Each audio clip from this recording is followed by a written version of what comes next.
Сәлем достар, қалайсыздар? Мен каналыма қош келдіңіздер. Менің есімім Камила. Бүгін мен қызықты, енді өте маңызды десем де болады, тақырыпты қозғайын деп едім, панический атака туралы. Мен өзім панический атака өмірімде бірінші рет 4-ші ма или 5-ші класста болды.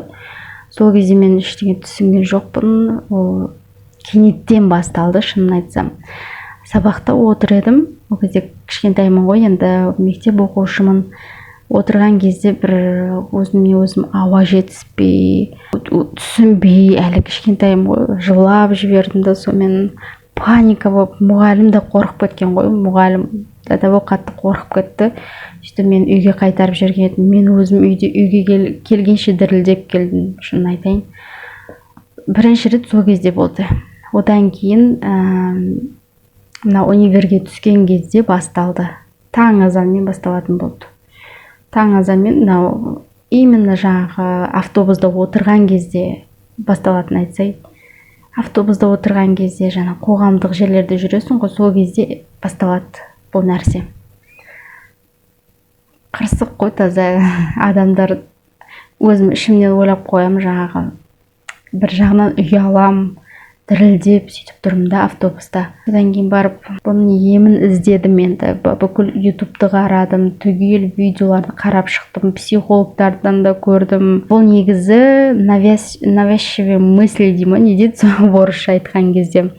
Қайта бір ойды көп ойлай беретін болсаң, немесе бір нәрседен қатты қорқатын болсам, мысалы мен өзімде қайта бір нәрсені ойлай беретін болсам, содан кейін басталады менде панический атака.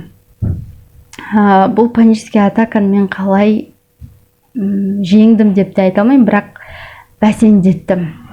Бұрынғыдай көп болмайды, жылына бір-ақ рет болуы мүмкін, енді жылына бір-ақ рет болады. Мен бұл панический атаканы бәсеңдеттім, былай істедім мен. Автобус күтіп тұрдым. Біліп отырмын, қазір басталады деп. Негізі бар ғой, сол панический атаканың басталғаннан қорқатын сияқтымыз негізі ше. Соның басталғаннан елдің көзінше позор болмайын ба деген сияқты. Сосын мен күтіп тұрған кезде өз-өзіме айттым, маған бәрібір дедім. Маған бәрібір, қазір құласам да, мен өз-өзіме айттым, панический атакадан ешкім өлмейді, енді Құдай сақтасын, ешкім ондай бір қорқасың ғой, как будто жүрегің тоқтап қалып, бір өлім алдындағы ситуацияда болады да. Мен өз-өзіме солай айттым. Сабыр сақта дедім.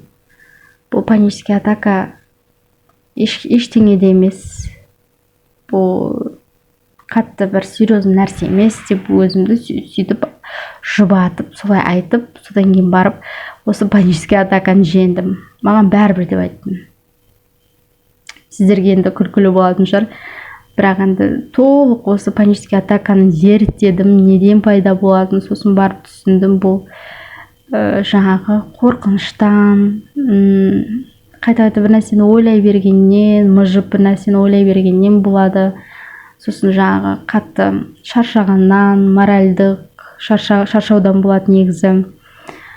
Ешкімге де тілемес едім, жауыма да тілемес едім. Бұл панический атаканы шын айтамын, достар, өте қиын нәрсе, өте жаман нәрсе, білмеймін енді. Қиын ситуацияда қаласың. Мен қатты өйстіп панический атака болдым, босанғаннан кейін. Сол кезде мамам қатты қорқып кетті. Сөйтіп мен тәуіпке апарған. Тәуіп маған айтты, сен миыңда деді. Бұл проблема сен миыңда. Сен миыңнан өзіңе өзің проблема шығарып отырсың деп айтты маған. Шынымен де мен өз проблеманы, осы ауруды өзім миымнан шығарып отырмын негізі ше. Содан кейін барып мен кәдімгі терапевтке, невропатологқа бардым. Ол кісілер айтты, қорқып кетті, мен түрімді көрді. Мен как будто, именно сол жаңағы судорога сияқты болатын еді, менде панический атака. Судорога ұстап бардым. Сосын олар айтты, антидепрессанттар жазып берді маған.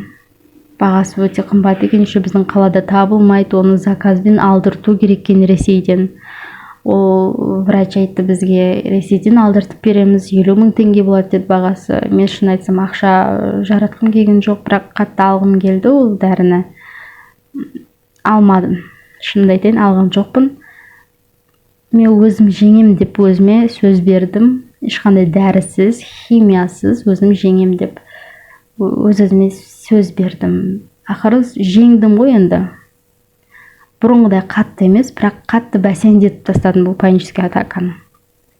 Достар, мен сіздерге айтатын, бұл панический атака, бұл қатты енді қорқыныш ғой негізі, қатты қорқасың. Сондықтан да ең көмектесетіні мысалы Құран көмектесетін, аят-аль курси сүрелерін қайталап жүрсеңіздер, әртүрлі Құран сүрелерін оқып жүрсеңіздер, кәдімгідей сіздерге көмектеседі. Мен де сөйтіп анда-санда емес, енді күн сайын Құран сүрелерін тыңдаймын. Достар, солай ешқашанда ауырмаңыздар, сау болыңыздар, дендеріңіз сау болсын, және де өздеріңізде панический атака болды ма, болмаса туған туыстарыңыз солай ауырып жүр ма? Комментарийге қалдырып кетсеңіздер, әлбетте мен оқимын, және де лайк басыңыз, подписаться етуді ұмытпаңыз. Видеоны таратып, поделиться етіп, қазақ тілді контентті біргелікті қолдайық, достар. Ешқашанда ауырмаңыз. Ал достар, сіздерге көп рахмет. Келесі кездескенше.